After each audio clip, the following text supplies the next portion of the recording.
नमस्कार। कैसे हैं आप सब? आशा करती हूँ आप सब बेहतर होंगे और अपनी पढ़ाई कर रहे होंगे। तो चलिए, राग दरबारी के इस सीरीज़ में हम लोग 13वें अध्याय तक अध्ययन कर चुके थे। आज 14वां अध्याय अध्ययन करेंगे। मैं आप सबसे विनम्र निवेदन कर रही हूँ कि प्लीज़ आप ज़्यादा से ज़्यादा लोगों तक शेयर करें, क्योंकि एग्ज़ाम का टाइम है। ये बहुत लोगों के लिए हेल्पफुल होगा। अगर आप शेयर करेंगे तो वो भी इसे पढ़ पाएंगे और उपन्यास को पढ़ने में उनकी मदद हो पाएगी। प्लीज़ आप शेयर कीजिए, ठीक है? तो चलिए हम लोग शुरू करते हैं। कार्तिक पूर्णिमा को शिवपालगंज से लगभग 5 मील की दूरी पर एक मेला लगता है। वहाँ जंगल है, एक टीला है, उस पर देवी का एक मंदिर है और चारों ओर बिखरी हुई किसी पुरानी इमारत की ईंटें हैं।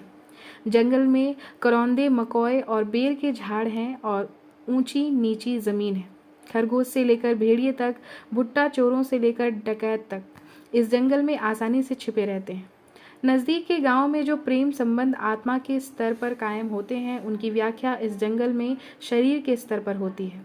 शहर से भी यहाँ कभी पिकनिक करने वालों के जोड़े घूमने के लिए आते हैं और एक दूसरे को अपना क्रियात्मक ज्ञान दिखाकर और कभी कभी लगे हाथ मंदिर में दर्शन करके सिकुड़ता हुआ तन और फूलता हुआ मन लेकर वापस चले जाते हैं। इस क्षेत्र में रहने वालों को इस टीले का बड़ा अभिमान है, क्योंकि यही उनका अजंता, एलोरा, खजुराहो और महाबलीपुरम है। उन्हें यकीन है कि यह मंदिर देवासुर संग्राम के बाद देवताओं ने अपने हाथ से देवी के रहने के लिए बनाया था। टीले के बारे में उनका कहना है कि उसके नीचे बहुत बड़ा खजाना गड़ा हुआ है। इस तरह अर्थ, धर्म और इतिहास के हिसाब से यह टीला बहुत महत्व का है। इतिहास और पुरातत्व जानने के कारण रंगनाथ की बड़ी इच्छा थी कि वह इस टीले का सर्वेक्षण करे। उसे बताया गया था कि वहाँ की मूर्तियाँ गुप्तकालीन हैं और मिट्टी के बहुत से ठीकरे, जिन्हें टेराकोटा कहा जाता है, मौर्यकालीन है। अवधि के कवि स्वर्गीय पढ़ीस की एक रचना है, माला मदार माँ मुँह खोली कै सिन्नी बाटनी, ससुर का देखी कै घूंघट निकसा 1.5 हत्था। खड़ी बोली में इसका रूपांतर यूं हो सकता है, मेले ठेले में तो मुंह खोल के सिन्नी बाटी, ससुर को देख के घूंघट खींचा मीटर भर। वे सब मेले में जा रही थीं। भारतीय नारीत्व की इस समय फनफना कर अपने खोल के बाहर आ गया था। वे बड़ी तेजी से आगे बढ़ रही थीं। मुंह पर ना घूंघट था, ना लगाम थी। फेफड़े, गले और जबान को चीरती हुई आवाज में वे चीख रही थीं और एक ऐसी चिचियाहट निकाल रही थीं जिसे शहराती विद्वान और रेडियो विभाग के नौकर ग्राम तीत कहते हैं। औरतों के झुंड इसी तरह निकलते चले जा रहे थे। रुपन बाबू, रंगनाथ, सनीचर और जोगनाथ मेले के रास्ते से हटकर एक संकरी सी पगडंडी पर चलने लगे थे। औरतों के कई रेले अब देखते देखते आगे निकल गए तो छोटे पहलवान ने कहा, सब इस तरह चिंगाड़ रही हैं जैसे कोई बर्छी खोसे दे रहा हो। सनीचर ने बताया, मेला है। औरतों के आगे पीछे बच्चे और मर्द सब उसी तरह धूल का बवंडर उड़ाते हुए तेजी से बढ़े जा रहे थे। बैलगाड़ियां आश्चर्यजनक ढंग से अपने लिए रास्ता निकालती हुई दौड़ की प्रतियोगिता कर रही थीं। पैदल चलने वाले उससे भी ज़्यादा आश्चर्यजनक ढंग से अपने को उनकी चपेट से बचाए हुए थे और साबित कर रहे थे कि शहर के चौराहों पर सभी मोटरें आमने सामने से लड़कर अगर चकनाचूर नहीं होती तो उनसे पुलिस की खूबी नहीं साबित होती, बल्कि यही साबित होता है कि लोगों को आत्मरक्षा का शौक है। यानी जो प्रवृत्ति बिना पुलिस की मदद के जंगल में खरगोश को खूंखार जानवरों से बचाती है या शहर में पैदल चलने वालों को ट्रक ड्राइवरों के बावजूद जिंदा रखती है, वही मेला जाने वालों की रक्षा बैलगाड़ियों की चपेट से कर रही थी। मेले का जोश बुलंदी पर था और ऑल इंडिया रेडियो अगर इस पर रनिंग कमेंट्री देता तो यह जरूर साबित कर देता कि पंचवर्षीय योजनाओं के कारण लोग बहुत खुशहाल हैं और गाते बजाते एक दूसरे पर प्रेम और आनंद की वर्षा करते वे मेला देखने जा रहे हैं। पर रंगनाथ को गांव में आए हुए लगभग 1.5 महीना हो गया था। उसकी समझ में इतना आ गया था कि बनियान और अंडरवियर पहनने वाला सनीचर सिर्फ हंसने की खूबी के कारण ही बिड़ला और डालमिया से बड़ा नहीं कहा जा सकता, क्योंकि हंसना कोई बड़ी बात नहीं है। जिस किसी का हाजमा ठीक है वह हंसने के लिए नौकर रखा जा सकता है, और यही बात गाने पर भी लागू है। रंगनाथ ने मेले को गौर से देखना शुरू किया और देखते ही इस जोश खरोश की पोल खुल गई। जाड़ा शुरू हो जाने पर भी उसे किसी की देह पर ऊनी कोट नहीं दिख पड़ा। कुछ बच्चे एक आध फटे स्वेटर पहने हुए जरूर नजर आए औरतें रंगीन पर सस्ती सिल्क की साड़ियों में लिपटी दिख पड़ी, पर ज़्यादातर सभी नंगे पांव थी। और मर्दों की हालत का तो कहना ही क्या, हिंदुस्तानी छैला आधा उजला आधा मैला। यह सब देखने और समझने के मुकाबले पुरातत्व पढ़ना बड़ा सुंदर व्यवसाय है। उसने अपने आप को चिढ़ाते हुए सोचा और रुपन बाबू की ओर सिर घुमा दिया। रुपन बाबू ने शोर मचाकर 3 साइकिल सवारों को नीचे उतार लिया। भीड़ से बचकर वे गलियारे के किनारे अपनी साइकिलें संभाल कर खड़े हो गए। एक आदमी जो इन तीनों का सरदार जैसा दिखता था, सिर से एक बदरंग हैट उतारकर मुंह पर हवा करने लगा। ठंडक थी, पर उसके माथे पर पसीना आ गया था। वह हाफ पैंट कमीज और खुले गले का कोट पहने था। हाफ पैंट बाहर निकले हुए पेट पर से खिसक ना जाए, इसलिए उसे पेटी से काफ़ी कसकर बांधा गया था और इस तरह पेट का क्षेत्रफल 2 भागों में लगभग बराबर बंट चुका था। सरदार के दोनों साथी धोती कुर्ता टोपी वाले आदमी थे और शक्ल से बदतमीज़ दिखने के बावजूद अपने सरदार से बड़ी तमीज़ के साथ पेश आ रहे थे। आज तो मेले में चारों तरफ रुपया ही रुपया होगा साहब, रुपन बाबू ने हंसकर उस आदमी को ललकारा। उस आदमी ने आंख मूंद कर सिर हिलाते हुए समझदारी से कहा, होगा, पर अब रुपये की कोई वैल्यू नहीं रही रुपन बाबू। रुपन बाबू ने उस आदमी से कुछ और बातें की जिनका संबंध मिठाइयों से और विशेषतः खोए से था। अचानक उस आदमी ने रुपन बाबू की बात सुननी बंद कर दी। बोला, ठहरिए रुपन बाबू, कहकर उसे साइकिल अपने एक साथी को पकड़ाई, हैट दूसरे आदमी को और मोटी मोटी टांगों से आड़ा तिरछा चलता हुआ पास के अरहर के खेत में पहुंच गए। बिना इस बात का लिहाज किए हुए कि कई लोग खेत के बीच की पगडंडी से निकल रहे हैं और अरहर के पौधे काफ़ी घने नहीं हैं, वह दौड़ने की कोशिश में फंस गया। बड़ी मुश्किल से कोट और कमीज के बटन खोलकर उसने अंदर से जनेऊ खींचा। जब वह काफ़ी ना खींच पाया तो उसने गर्दन एक ओर झुकाकर किसी तरह जनेऊ का एक अंश कान पर उलझा लिया। फिर कसी हुई हाफ पैंट से संघर्ष करता हुआ किसी तरह घुटनों पर झुककर अरहर के खेत में पानी की धार गिराने लगा। रंगनाथ को तब तक पता चल चुका था कि हैट वाले आदमी का नाम सिंह साहब है। वे इस हल्के के सैनिटरी इंस्पेक्टर हैं। यह भी मालूम हुआ कि उनकी साइकिल पकड़कर खड़ा होने वाला आदमी जिला बोर्ड का मेंबर है और हैट पकड़कर खड़ा होने वाला आदमी उसी बोर्ड का टैक्स कलेक्टर है। इंस्पेक्टर साहब के लौट आने पर काफ़ी देर बातचीत होती रही, पर इस बात का विषय मिठाई नहीं बल्कि जिला बोर्ड के चेयरमैन इंस्पेक्टर साहब का रिटायरमेंट और जमाना बड़ा बुरा आ गया है था। उन तीनों के साइकिल पर चले जाने के बाद रुपन बाबू ने रंगनाथ को इंस्पेक्टर साहब के बारे में काफ़ी बातें बताई, जिनका सारांश निम्नलिखित है। वैसे तो वे, जैसा कि आगे मालूम होगा, बहुत कुछ थे, पर प्रकट रूप में वे जिला बोर्ड के सैनिटरी इंस्पेक्टर थे। होने को तो वे बहुत कुछ हो सकते थे, पर सैनिटरी इंस्पेक्टर हो चुकने के बाद उन्होंने बहुत ही उचित कारणों से संतोष की फिलॉसफी अपना ली। वे जहाँ तैनात थे वहाँ शिवपालगंज ही प्रगतिशील था, बाकी सब पिछड़ा इलाका था। वहाँ के सभी निवासी जानते थे कि अगर उनका पिछड़ापन छीन लिया गया तो उनके पास कुछ और न रह जाएगा।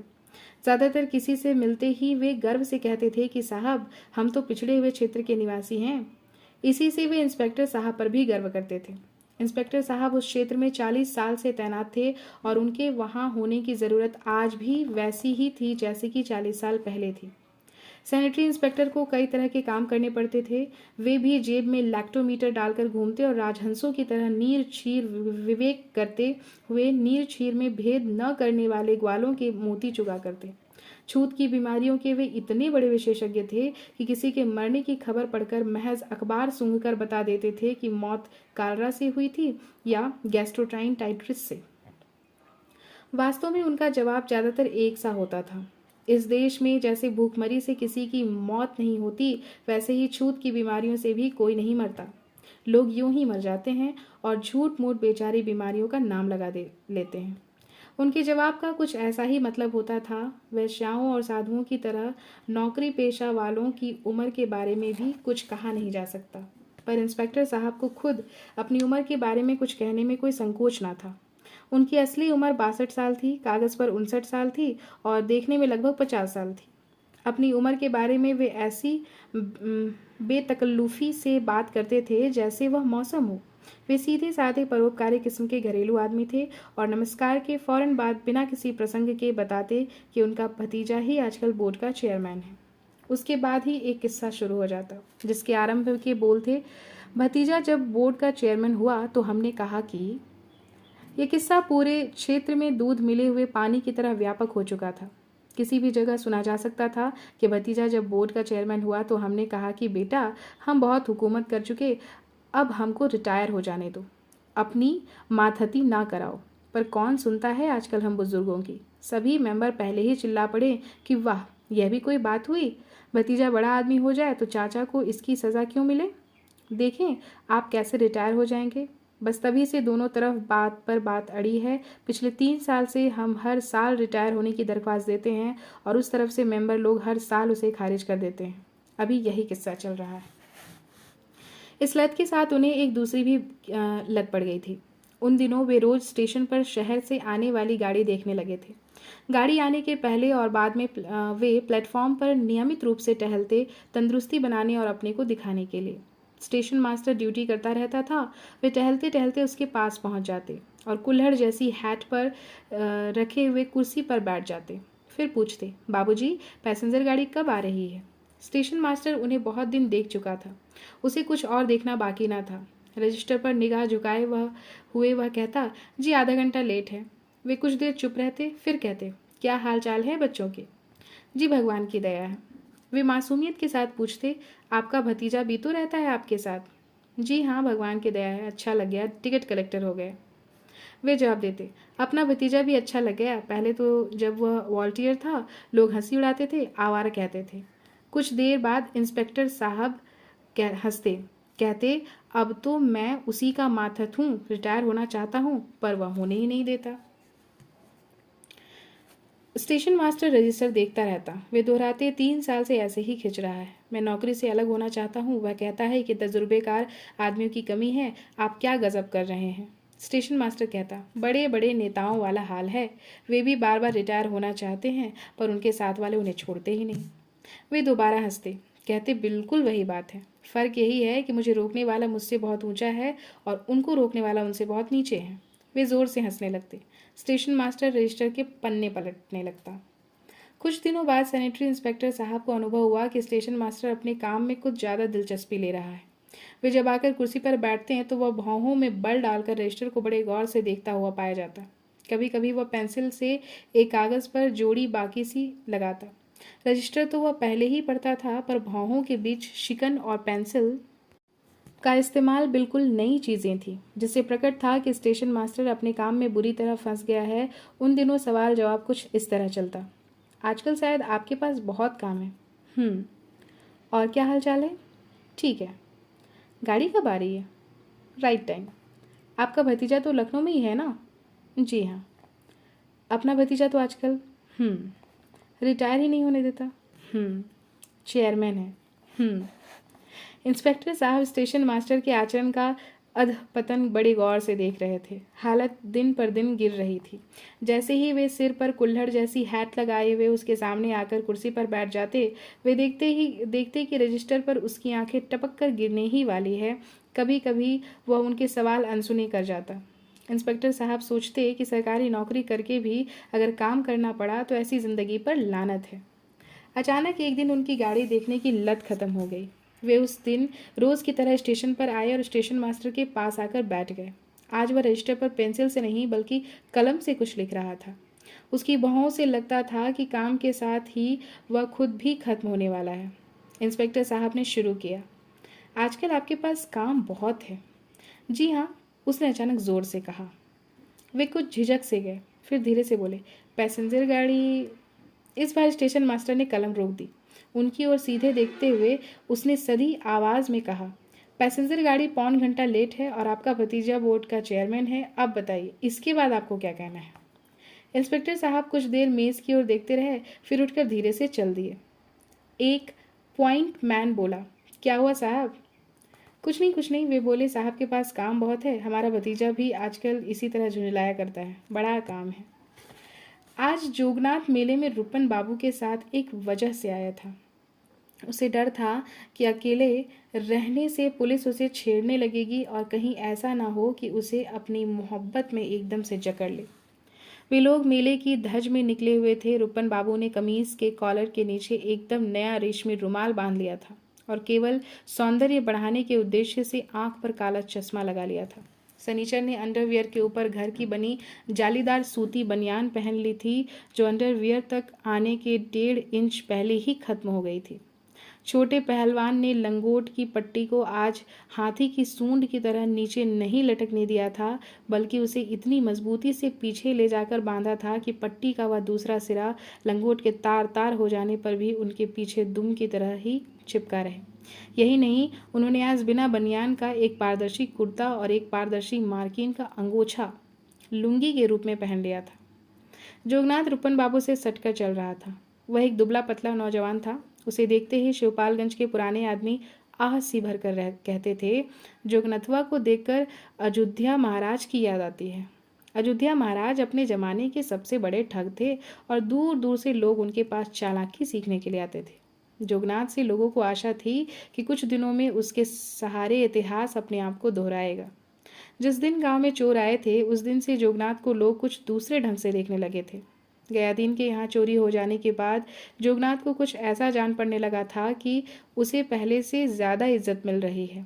आम के बागों में जहाँ चरवाहे कौड़ियों से जुआ खेल रहे होते, जोगनाथ के पहुँचते ही लोग निगाह बचाकर अपने पैसे पहले टेंट में रख लेते और तब उसे बैठने को कहते। बापू रामादीन के दरवाजे पर भंग पार्टी के बीच जोगनाथ की पीठ पर न जाने कितने स्नेह भरे हाथ फिरने लगे थे। फ्लश का खेल शिवपालगंज में जोगनाथ के मुकाबले कोई भी नहीं खेल पाता था। एक बार सिर्फ पेड़ के ऊपर से उसने खन्ना मास्टर की ट्रेल फिकवा दी थी। उस दिन से जोगनाथ की धाक कुछ ऐसी जमी कि उसके हाथ में 3 पत्ते आते ही अच्छे अच्छे खिलाड़ी अपने ताश देखना भूलकर उसी का मुंह देखने लगते। जैसे ही वह पहला दांव लगाता, आधे से ज़्यादा खिलाड़ी घबराकर अपने पत्ते फेंक देते। सुना है राणा प्रताप का घोड़ा चेतक मुगल सेना के जिस हिस्से में पहुंच जाता, वहां चारों ओर भीड़ फटक कर उसके लिए जगह निकाल देती। मुगलों के सिपाही सिर पर पैर रखकर असंभव चाल से भागने लगते। वही हालत जोगनाथ के दाव की थी। जैसे ही उसका दाव मैदान में पहुंचता, भगदड़ पड़ जाती। पर गयादीन के यहाँ चोरी हो जाने के बाद कुछ ऐसा हो गया कि लोग जोगनाथ को देखकर फ्लश के दुर्गुणों के बारे में बात करने लगते। वे जुआरी जो पहले उसे देखकर एक हीरो का स्वागत देते थे और खाना पीना भूलकर उसके साथ खेलते रहते, अब अचानक बड़ी जिम्मेदारी के साथ बाजार जाने की, घास काटने की या भैंस धोने की याद करने लगते। यह जोगनाथ के लिए परेशानी की बात थी। उधर अभी कुछ दिन हुए दारोगा जी ने उसे थाने पर बुलाया था। वह साथ में रुपन बाबू को भी लेकर गया था। दारोगा जी ने कहा, रुपन बाबू, जनता के सहयोग के बिना कुछ नहीं हो सकता। उन्होंने गंभीरता से समझाया था, गयादीन के घर की चोरी के बारे में कुछ पता नहीं लग रहा है। जब तक आप लोग सहयोग नहीं करेंगे, कुछ भी पता लगाना मुश्किल है। रुपन बाबू ने कहा, हमारा पूरा सहयोग है। यकीन ना हो तो कॉलेज के किसी भी स्टूडेंट को गिरफ्तार करके देख लें। दारोगा जी कुछ देर यूं ही टहलते रहे, फिर बोले, विलायत का तरीका इस मामले में सबसे अच्छा है। 80% अपराधी तो खुद ही अपराध स्वीकार कर लेते हैं। हमारे यहाँ तो कहकर वे रुक गए और पूरी निगाह से जोगनाथ की ओर देखने लगे। फ्लश के खेल में ब्लफ लगाने वाली सधी निगाह से जोगनाथ ने भी दारोगा जी की ओर देखा। जवाब दिया रुपन बाबू ने। कहा, विलायती वाला यहाँ ना चलाइए। 80% लोग अगर अपने अपने जुर्म का इकबाल करने लगें तो कल आपके थाने में 10 सिपाहियों में से ड्यूटी देने के लिए सिर्फ 2 ही बचेंगे, बाकी हवालात में होंगे। हुआ यही था कि बात हंसी मजाक में टल गई थी। जोगनाथ को दारोगा जी ने क्यों बुलाया, यह बात साफ नहीं हो पाया था। उसी का हवाला देते हुए रुपन बाबू आज बड़प्पन के साथ बोले, ए जोगनाथ, यो मरे चमगादड़ जैसा मुंह लटकाकर चलने से क्या होगा? मौज करो, दारोगा कोई लकड़ बग्घा तो है नहीं, तुम्हें खा थोड़े ही जाएगा। पर छोटे पहलवान खींच के साथ बोले, हमारा तो एक डम्पलाटी हिसाब है कि इधर से आग खाओगे तो उधर से अंगार निकालोगे। जोगनाथ कोई वैद्य जी से सलाह करके तो गयादीन के घर कूदे नहीं थे, फिर अब उनके सहारे पर क्यों झूल रहे हैं? जोगनाथ ने विरोध से में कोई बात कही, पर तभी उनके पीछे से एक बैलगाड़ी घरघराती हुई निकल गई। रंगनाथ चेहरे की धूल पोंछने लगा। छोटे पहलवान ने आंख का कोना तक नहीं दबाया। गीता सुनकर जिस भाव से अर्जुन 18 दिन कुरुक्षेत्र में धूल फांकते रहे थे, उसी तरह छोटे पहलवान बैलगाड़ी की उड़ाई हुई सारी धूल फांक गए। फिर बेरुखी से बोले, सच्ची बात और गधे की लात को झेलने वाला बहुत कम मिलते हैं। जोगनाथ के लिए लोग जो बात गांव भर में फुसफुसा रहे थे, वही हमने भड़बड़ा कर कह दी। इस पर कहा सुनी किस बात की?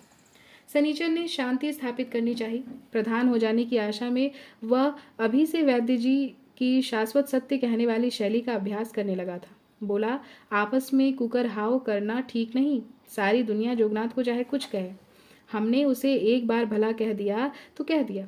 मर्द की जबान एक की दो। छोटे पहलवान घृणापूर्वक बोले, तो तुम मर्द हो? रास्ते में उन्हें लंगड़ दिखाई पड़ा। रंगनाथ ने कहा, यह यहाँ भी आ पहुंचा? लंगड़ एक मकोई की झाड़ी के नीचे अंगोछा बिछाकर बैठा हुआ सुस्ता रहा था और होठों ही होठों में कुछ बुदबुदा रहा था। सनीचर बोला, लंगड़ का क्या, जहाँ चाह वहाँ लंगर डाल दिया, मौजी आदमी है। छोटे पहलवान अपने प्रसिद्ध अखबारी पोस्ट पर उतर आए थे, यानी उनका फोटो अगर अखबार में लगता तो उसके सहारे वे अपने सबसे सच्चे रूप में पाठकों तक पहुंचते। असीम सुख की उपलब्धि में नीचे का होंठ फैलाकर दांत पीसते हुए, आंखें सिकोड़े हुए अपनी जांग के मूल भाग को बड़े उद्रेक से खुजला रहे थे। शायद इस उपलब्धि में लंगर के कारण कोई बाधा पड़ गई थी। झल्ला कर बोले, मौजी आदमी साला सूली पर चढ़ा बैठा है, परसों तहसीलदार से तू तड़क कर आया है, मौज कहाँ से करेगा? वे लोग नज़दीक से निकले। रुपन ने ललकार कर कहा, कहो लंगड़ मास्टर, क्या रंग है, नकल मिली? लंगड़ ने बुदबुदाना बंद कर दिया। आंख पर हथेली का छज्जा बनाकर उसने धूप में रूपन बाबू को पहचाना।